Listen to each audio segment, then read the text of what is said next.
Hello, our viewers. My name is Lucien Jeffrey. I'm the host of the Entrepreneur TV, and today I'm bringing you some exciting news. So today we'll have a different episode because the rest of the time I always bring entrepreneurs and business owners, but today I want to bring you a different kind of news, and the news is that King Charles, we are in Canada. King Charles has been in my country, Kenya. I came from Kenya and the king has decided to visit my country. I'm very excited about that. And so, what indeed is this is the first country that he visited since the time he became king. So, it's the first Commonwealth country King Charles III has visited. So, he decided to pick a country in Africa and he decided to pick Kenya. I want you to know that there's a great history between Kenya and the United Kingdom. Kenya plays a big role in the Commonwealth of Nations, and I believe that that's why the king has picked it. So let me tell you, I hope you all know that Queen Elizabeth, the late Queen Elizabeth, King Charles' mother, visited Kenya when she was princess, and by the time she came out of Kenya, she was queen. Late father passed away, and she was declared queen while she was in Kenya. So King Charles, when he visited Kenya, even now as I speak, is in Kenya, he actually remembered and said what his mother told him about Kenya. She had a very soft spot for Kenya because of that relationship. So you can see the history there.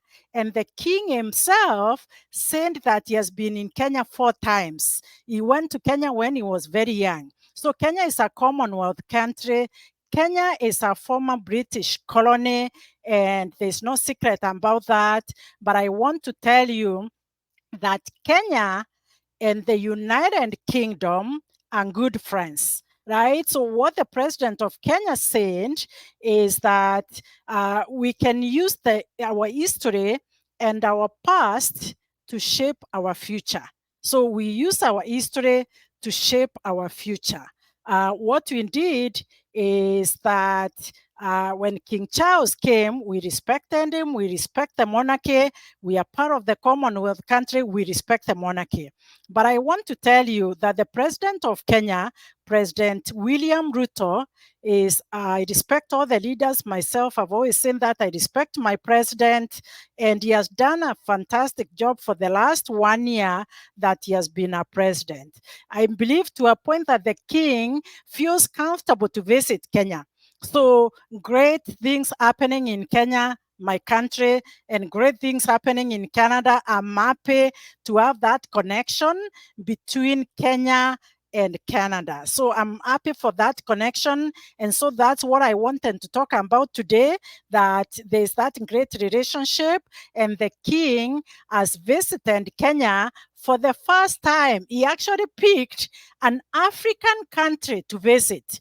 And while the king was in Kenya, he also talked about Kenya being the only Commonwealth country that hosts the United Nations headquarters. So the United Nations headquarters in Kenya is the only one in the Commonwealth, because the other headquarters is in New York. So I really would like everyone to take Kenya seriously, and going forward, I will be talking a little bit more about Kenya so we can build that relationship between Canada and Kenya. We are both Commonwealth countries, and we need to build that relationship. I've actually been speaking to Canadians and saying, I am happy to take you to Kenya to see Kenya. When it's so cold in the winter time in Canada, it's actually summertime in Kenya. And Kenya is a beautiful, beautiful country. The kings and the queens and the princes go to Kenya. Why not you in Canada? So I'll keep bringing that, but I didn't want to bring that news fresh that the king is in Kenya, even as I speak to you today. So I also wanted to tell you that I was invited to visit Fanshawe College. I was invited by Professor Jeffrey Van Gill, and I'm hoping that I'm pronouncing the name properly. The professor is connected to me on LinkedIn. We built a relationship there. He has been seeing what I'm doing, supporting immigrants, supporting business owners, and he said, come and speak to the students because you can be a role model for students, especially international students. So I was at Fanshawe College this week and I spoke to the students, and the upcoming episode is about my speech at Fanshawe College. So we'll take a look at the speech, we'll watch that so you can hear what I told the students and my history that I shared with the students. Coming up next.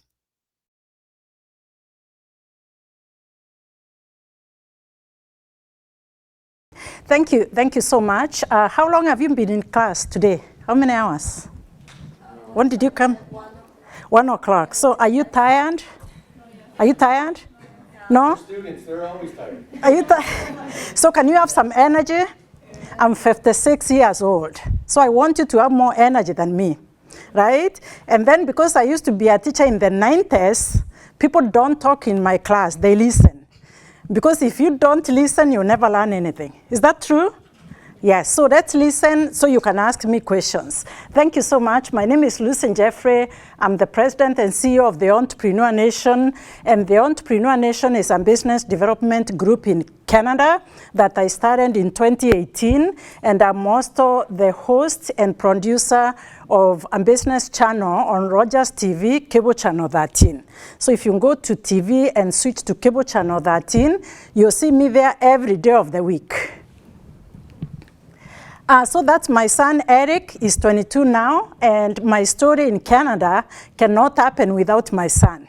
So my son was very young, about 7 years old, when I left my job in the banking sector in Kenya.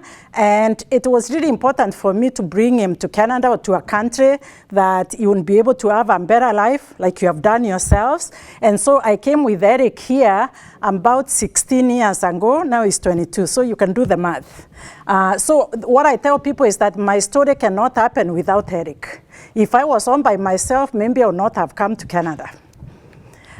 So I want to tell you a little bit about my story in Kenya. I grew up in Meru County.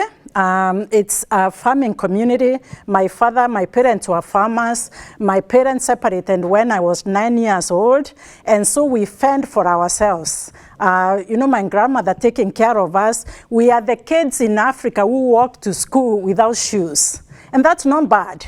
That was excellent because everybody else is walking to school without shoes, right? So we didn't know anything better. We earned shoes to wear on Sundays. So we earned shoes. We only decided not to wear them to school. So I went to school in the county, never moved out of the county, but then moved to university, to the city, Nairobi.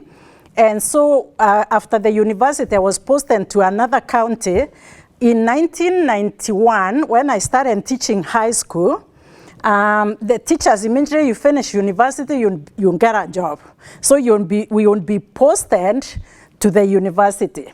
So I was posted to go and teach in a different county. So I didn't look for a job. I don't know how to look for jobs because right after college, I was given a job. So after that, I taught for 4 years. And I felt like it was very repetitive because what I taught 4 years ago is what I was teaching today.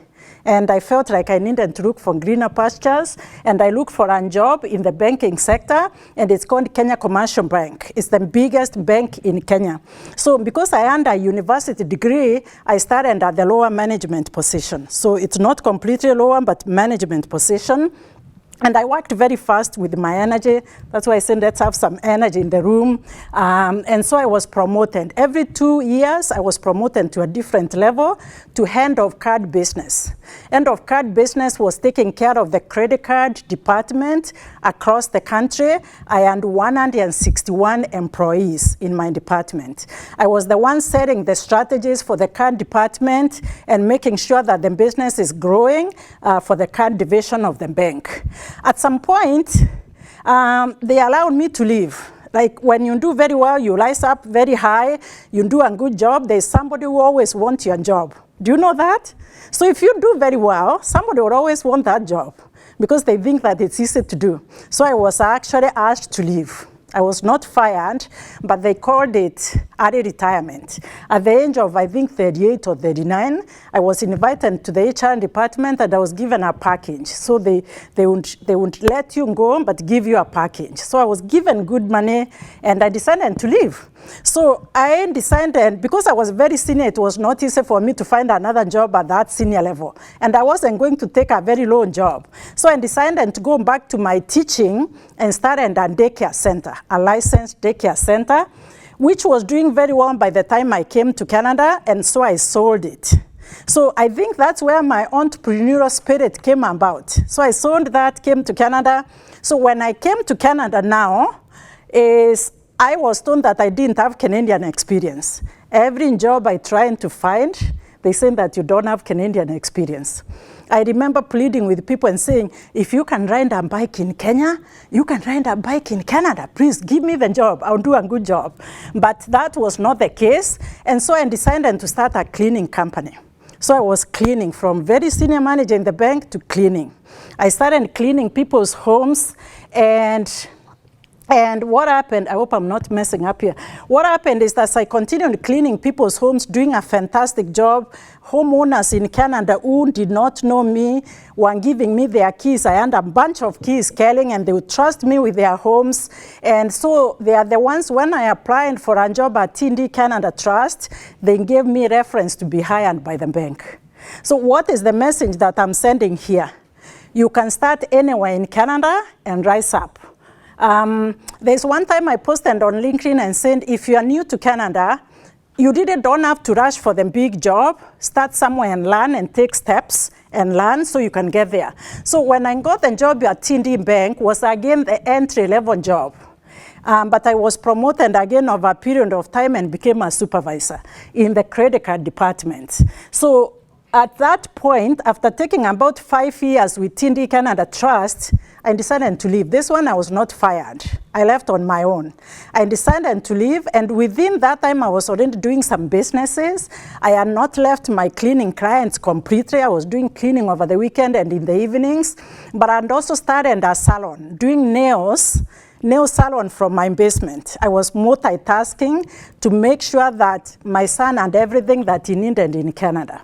So I thought that if I left my job in the bank and went and opened a salon in a retail store, maybe I would do very well if I was there full time. And that's what I did. In 2013, I left my job in the bank and opened a salon on Wellington Road. And I remember my manager saying that you're making a mistake, because they knew I was an immigrant with no family in Canada. You're making a mistake. You're leaving a fantastic job to go and do something that you're not familiar with. Where will you find clients? I remember my manager saying, if you can move to Toronto now, I can get you a $100,000 job now. I said, I'm not leaving because of money. I'm leaving to try something. Let me go and try, and when you leave your doors open, if this doesn't work so I can come back, the manager said yes. So I knew I was leaving and the doors were open. Unlike the other bank where the doors were shut for me, these ones were open. So I left, opened my business in the salon, and became a full-time entrepreneur in 2013, and did my work very well. Of course, I didn't have clients, I didn't know anybody, and I went flat out on Facebook. We would do our nails with my employees and post. We are not clients, so we'll spend the time doing our nails and then post them and say, hey, look, this is what we can do. And clients at some point started lining up, especially on Saturdays. So I started doing very well, but that was a tiring business. It was physical business, very tiring. I did it for 4 years, and I shut down that business. So follow me here. If something doesn't work, make a change.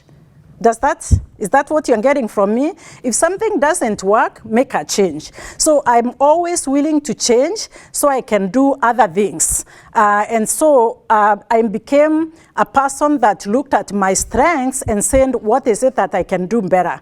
I know I can lead, and I like being a servant leader. Servant leader means that if I need to do the work, I'll do it.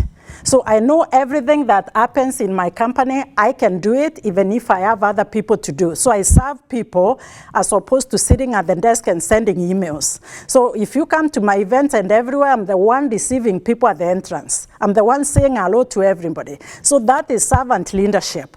I know business development and I know sales. So many people don't like doing sales. I actually, in this class, if I try to hire someone to do sales for me, so many people will not want that. They'll prefer to have a job in the bank. But for you to grow a business, you must be able to do sales. You must like sales. Otherwise, how will you grow the business? I can do business development. Business development is growing, starting a business and saying this is the strategic plan. I can do all that. But if I cannot bring clients, that business is not going to grow. So sales is very important, especially for those of you who think that you'll be in business one day. I decided to take seriously social media because I didn't know anybody in Canada. So I went flat out on Facebook, flat out on X. It's now called X, but I went flat out on Twitter. I went flat out on LinkedIn. I went flat out, and I did not want to worry about what people think about me. Because here I am, and I have to grow my business and make an income, so I wasn't really worried about what people thought about me. I was worried about growing my businesses through social media. So I know strategic planning. I know how to plan ahead and customize the plans to make sure that I'm doing the right thing. I know project management. I am confident. If you are not confident, I'm requesting you to develop the confidence now. Because wherever you are, you expect them to have some confidence. Even if you go for interview, you still have to have some confidence. I remember going for my interview at TD Bank, and I understood the entire website of the bank. I knew how many ATMs they had. I knew how many employees they had. I knew how many customers they had. I answered all those questions. And they said, how do you know all that? I said, I stand on the website. So have the confidence, have the information, have the confidence, and that will help you. And decision making, it's important to make decisions. I find that people don't make decisions. People are worried about making decisions. I think people are worried about making the wrong decisions, right? So I make decisions. That's important to me. I even made a decision to come to Canada. That's a decision, right? When things were tough for me in Toronto, I couldn't afford the apartment there. I made a decision to come to London. So you have to be willing to make a decision. But let me tell you what I do with my decisions. They say sleep on it. So I don't make final decisions today. I tell people this is what I think, and I'll give you a better answer tomorrow. So I still have to sleep to be able to come up with a better answer tomorrow. But I'll give you something to work on right now. I'll not tell you, I'm sorry, I'll get back to you tomorrow. I always say, this is what I think, but I'll give you a better answer tomorrow. Do you see what I mean? So yes, give something tentative, but then give a final answer within 24 hours. So I believe in 24 hours than keeping people waiting. I take risks, but I don't jump over the cliff. Right? I can't tell you jump over the cliff. Take risks, but let them be calculated risks. Look at the things, weigh them, and see which direction. Make decisions, take risks, get moving. Procrastination is terrible. There are people who will never make a decision. There are people who will never do anything because maybe they are worried about failure. But the more you hold on a decision, the more you are going to fail. So do not remove fun from work. Everything I do to me is fun. Even all those posts that I do on your professor can tell you I'm on LinkedIn every day. I do that because I'm happy about what I'm doing. So look for something that you love doing and do it, and so that you can be happy about what you're doing. So how did I use then my transferable skills in Canada to be where I am today? Remember when I was saying that you can ride a bike in Kenya? If you can ride a bike in Kenya, you can ride in Canada? No, that won't work. Because in Kenya, they ride on this side, and we ride on this side. And in Kenya, they have roundabouts, and here we have lights, the intersections, and stop signs that we didn't have. So with time, I realized that, yes, there are some things that you can't do in Canada, even if you're doing them in Kenya. Even all of you have come from out of the country, you know there's some things you can't do. So I picked what I can be able to transfer from Kenya to here. I picked what I can transfer, and those were the skills that I've already given you there. So I started businesses, several of them failed, several of them I crossed from the cleaning company to the salon. But in 2018, I decided if I was so good working for the banks and doing all this strategic planning, why can I not use those skills and help business owners? Right? Why can't I help other people the way I was helping the banks? If I was so good there, why can't I be good helping so many people? So I started the Entrepreneur Nation. It's a business development group. It's really networking and referral group. And the reason why I called it the Entrepreneur Nation is because I felt saying, you know, business owner, like it was a little bit, you know, like business owner. But I felt Entrepreneur Nation or entrepreneur, it brings that excitement. We are all business owners, but when you go a step further, I feel like that's entrepreneurship. And the nation is because I wanted to help more people around the world. So it was not only meant for Canada, but for all over the world. So during the pandemic, or before the pandemic, I welcomed all business owners that could come to my network. But when the pandemic hit, I found that businesses were struggling. So then I had to re-strategize and look for entrepreneurs who are still working at that time. So I decided to reach out for lawyers because lawyers were working, mortgage agents, real estate agents, financial advisors. Anybody that the government said this can work, I decided to go for those ones to become my clients. So what I found, the Entrepreneur Nation now is a group mainly that welcomes more lawyers. We have about 150 lawyers in the network, and we have all other licensed professionals. So it's mainly a group for licensed professionals. They come together and refer clients to each other. So we view each other as a marketing group for each other, where you know someone, I know someone is looking for someone. Like today, a lawyer was asking me, do you know a lawyer in Toronto who can do this? Yes, I know.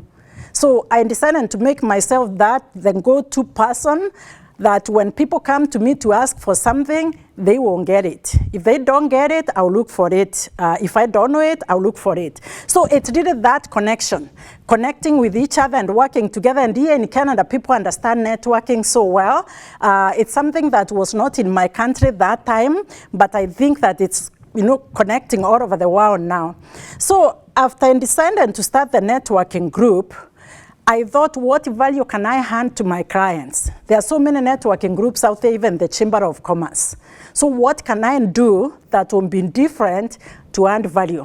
And I thought bringing their voices, especially during the pandemic, where we were locked in, bringing their voice out there through video would work very well. And so we reached out to Rogers TV, and they allowed us airtime. And so I decided to start a TV channel. And so, because of course, in Canada, I can't be able to own a cable channel, Rogers TV does broadcasting for us. I hired somebody to do the work for me, but it was very expensive. We were charging $3,000 per session, and people were not willing to pay $3,000. That's when I taught myself how to do it. So again, find a way to learn new things so that you don't give up. I don't give up before I try. So I taught myself. I've never been taught by anybody. I've never gone to any journalism class, but I taught myself through YouTube, and now I'm the one who does all the hosting and everything on Rogers TV. So we have a bookkeeping section for business owners who want us to help them with bookkeeping. We have that. And recently, I decided to give back. And I decided to give back to people who understand me more. And I decided to give back to the immigrants, to people and international students who have come to Canada, who are asking themselves, how do I survive in Canada?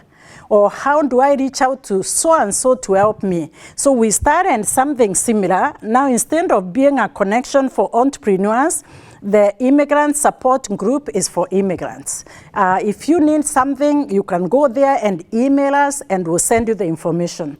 As I was even walking in here, there's a student from India who said, I would like to connect with a lawyer to help me mentorship because she wants to become a lawyer in Canada. Do you know any lawyers who can help me? She just asked me the question right here. And I said, yes, I can connect you. I gave her my card. So that one is for people who are new to Canada, who want help and direction outside of the class. Of course, the professor is helping you here, but outside of here, any direction, we can help with that. That's why it's there. So do you have any questions for me up to this point?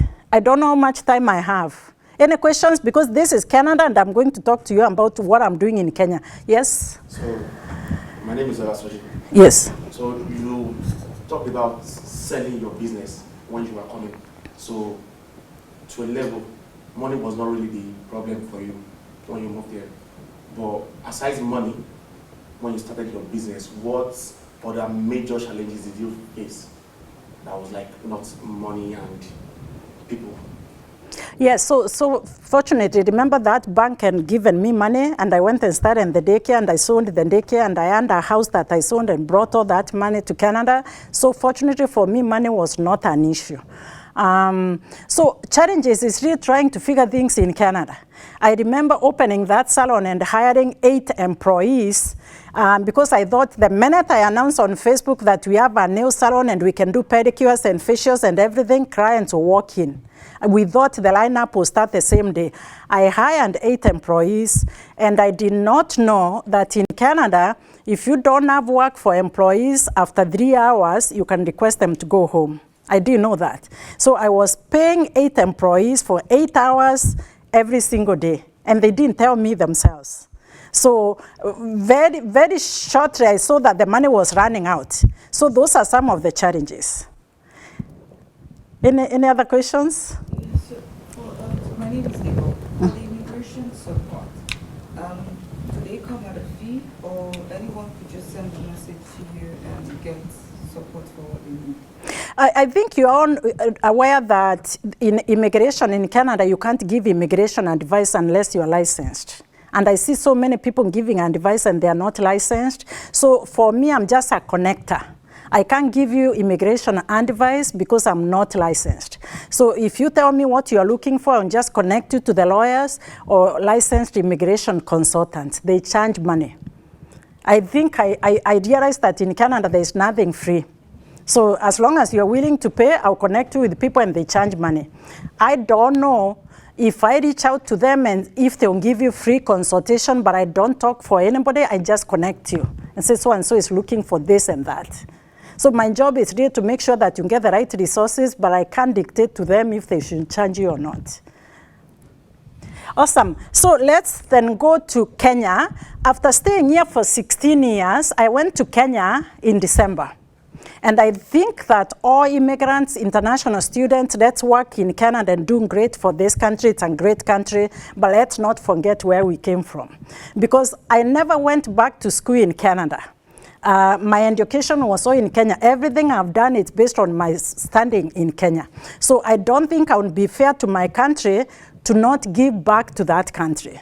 So I went back to Kenya after 16, almost 15 years, and I saw the country was very well developed, and I thought, all this development has happened without my contribution. What can I do to give back? So I started Blue Water Investments, a corporation in Kenya, where I'm buying apartments. The apartments are very fairly priced. I would not say cheap because I think we have TV there, and they are going to look at me. So they are not cheap in Kenya. They are fairly priced. I found out that a 1-bedroom apartment is about $60,000, a very good one. A studio bachelor apartment is about $40,000. So I decided to buy an apartment so that one day I can take my clients, if they are interested, to Kenya to go and see Kenya. I would like to take my clients there to see where I came from. And then because I have the apartments, I decided to start a travel company in Kenya that I call Northern Snowbirds. Northern Snowbirds, it's because I only want to go to Kenya in the winter time. In the summertime, I'll be here. In the wintertime, I'll be in Kenya because wintertime here, it's summertime in Kenya. So I want to go with the others who are running away from the cold. I know they can go to Florida, but I can show them how they can also go to Kenya. So we are Northern Snowbirds going to Kenya. The Entrepreneur Nation is also in Kenya. I started it during the pandemic. It didn't work very well there because again, it was during the pandemic, so I've restarted it and I'm starting a call center. So it will be a service center to offer services to the Entrepreneur Nation in Canada. I'm starting in Kenya, Fit for Care Kenya. Fit for Care is to give back to the Kenyan community. Do you know that there are so many runners in Kenya?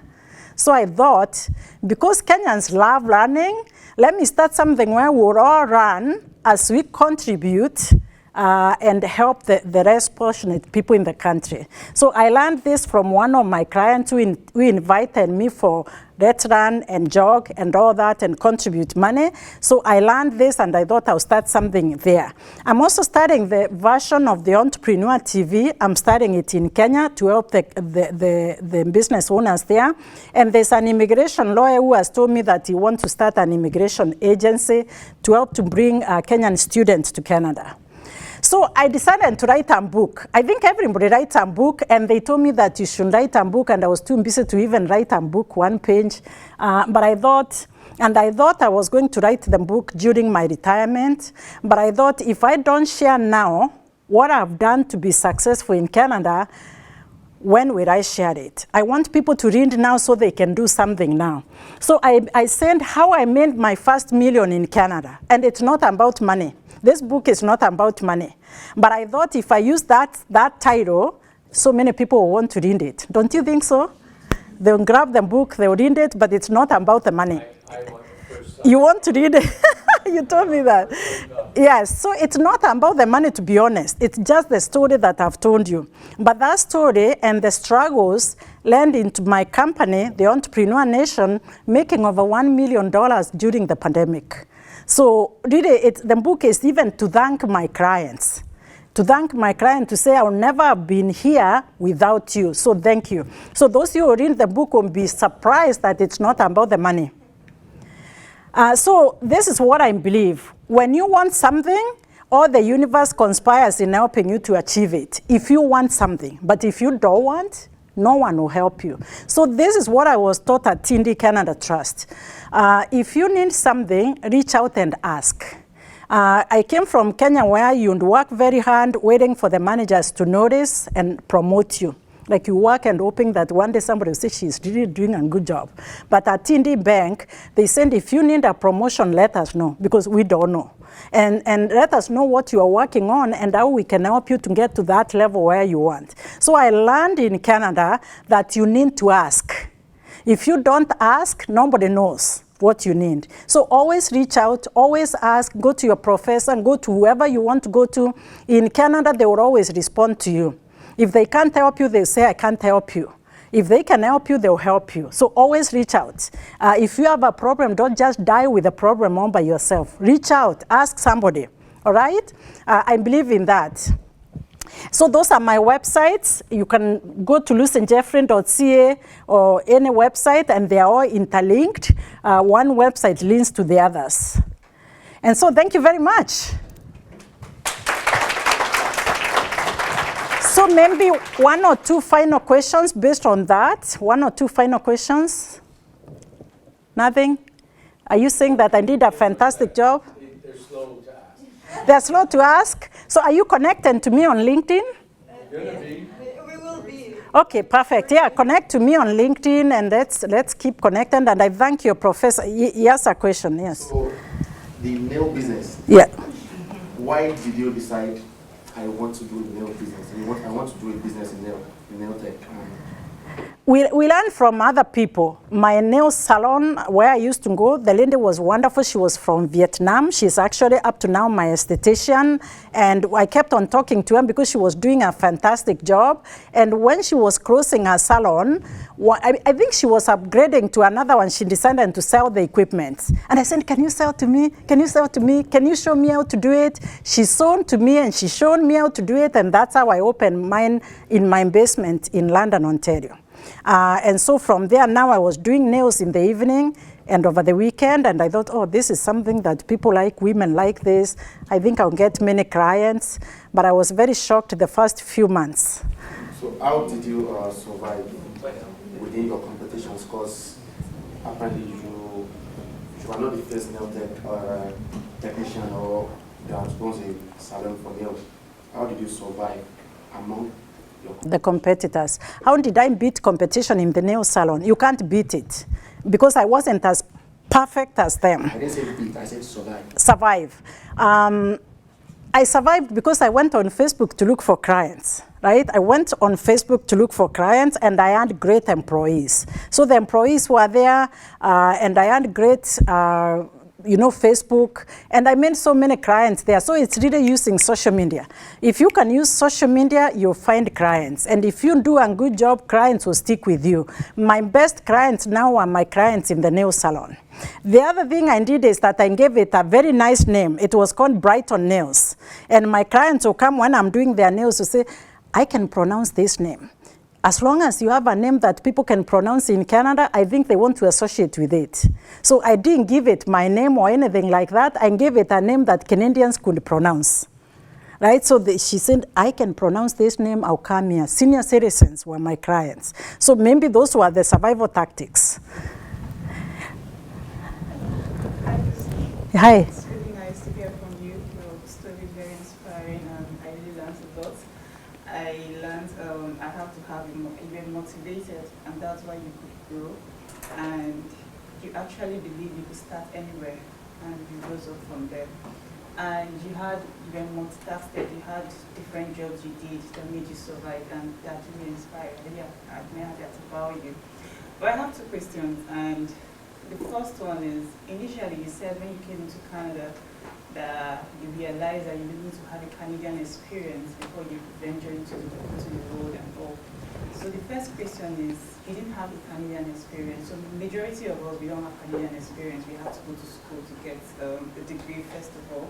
And I'm sure we are doing like part-time jobs just to have an experience. So the first question is, how did you actually break through into the bank without the Canadian experience and you just got a job?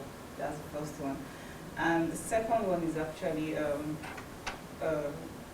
you got in 16 years ago, and I know Canada was not really that exposed in terms of accepting our color, black. So how did you actually break through the barrier and got yourself to be accepted into the community? Those are really two great questions. One, at Tindi, after doing cleaning, that was Canadian experience, right? That was Canadian experience, and I must have been connected to a company that helps people, new immigrants, to redo their resume. In Kenya, we call it CV. My CV was 7 pages, right? Listing down everything and done as a senior manager in the bank. I was told that I needed to compress it to 1 page. I was like, you people, you even don't know how I worked so much to achieve this. So I had someone help me to compress it to 1 page. You have to actually be willing to listen, right? I was very resistant to reduce my 7 pages of experience to 1 page. So they did an executive summary, great one, and they knew someone at Tindi that they sent, a hiring manager at Tindi. But Tindi, all the banks are doing great. You can just apply online and they'll take you. I think so. So I was sent there, and then I was very prepared to answer the questions to do the interview. If you go for any interview, even if you have experience and you don't do a good job, so stand at the companies. I find there are so many people who say they know me, but they have never watched even one TV video. How do you know me if you have never even watched my videos, right? So if you're going to any employer, you have to be ready. Sometimes that being ready can bypass the experience. Some companies are willing to teach you if they think that you are ready. So that's what I did. I was very much ready. I was very much ready to absorb. I was very much ready to listen. I was starting at a very lower level compared to where I was, but I was willing to learn. And I think in that job I did very well. I used again my skills to do extremely well. So the experience was from cleaning to the bank. So you always have to agree to start somewhere. For me, there's no way I would have been a cleaning person in Kenya because I was very well known. I was always on TV and newspapers. There's no way. But when I came to Canada, I knew nobody knows me here. I can go and clean the homes. And you know, it was winter time. We were wearing jackets, and I was like, I know nobody knows me here. So nobody will know that I'm cleaning. So when you go to a new country, you have to be willing to adjust. It's so important. Start somewhere knowing that that is just 1 year or 2 years and you've been going up. I know you are asking me about going back to Kenya. I never went back to Kenya for 16 years because I was a single mom, and bringing up my son and raising my son in Canada, all the incomes that I had, I was working very hard, but was only enough to take care of my son. So I closed my eyes and my ears and said that I will not go back to Kenya until when my son is fully grown. So only in December that I went back when I knew my son could take care of himself. Again, you have to make sacrifices. Make sacrifices because you know there is tomorrow. So you make sacrifices today for tomorrow. So she's asking me about racism and being a person of black person in Canada. We have to call it the way it is. That is there, Professor. I have to be honest, and you have seen that. But racism in Canada is not exactly like racism in other countries. People are very bright in their racism. So because I host events, I will go and email a hotel. My email, I have my photo on the email. My name, you never know, but I put my photo on the email so that people know that they are dealing with a black person. I deliberately did that so that people can deal with me knowing they are dealing with a black person or reject me. So I will write to a hotel to book a room for my events, because I do a lot of events, and I'll be told there is nothing available. It's all fully booked that day at that time. So then I would ask one of my business partners, they are awesome people. One day you'll see them on LinkedIn. I would ask one of my business partner who is white, and I'll say, can you email that hotel for that same day, after about a week, when we know that they have forgotten that they said it's not there. And all of a sudden, guess what? The room is available. What can you do? Right? So that's the racism that I know, that I was not getting that because of my color. And even just the other day, last week, one of my business partners, we call them regional director, he speaks with an accent. He called a restaurant to book a room, and he was told we are fully booked. He's black, like me, and he has an accent. He was told we are fully booked. I called another regional director in my company. She's black, but she has no accent because she was raised here. I said, can you call for the same day? She called just last week. And she was able to get the room. So now we are going there. It's tomorrow. We are going there, and we are going to look at them, all of us, and say, we are here now. When did you say it's not available? And it's available. So that's really racism that I've faced, but generally people are wonderful.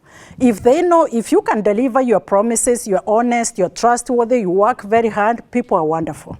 Other than that silent racism, I haven't experienced a lot of it, but when it happens, I always post on LinkedIn. I can vouch for that. Yes, I always post because I want other people to learn, or I want employers to know this is what is happening so they can tell their employees not to do it, because sometimes it's not the owner of the company doing it. It's an employee who is doing it. And that's why I'm not upset with the company, I'm upset with the individual who is doing that. So go with an open mind. That Canada is better than other places when it comes to racism, in my view. Thank you so much.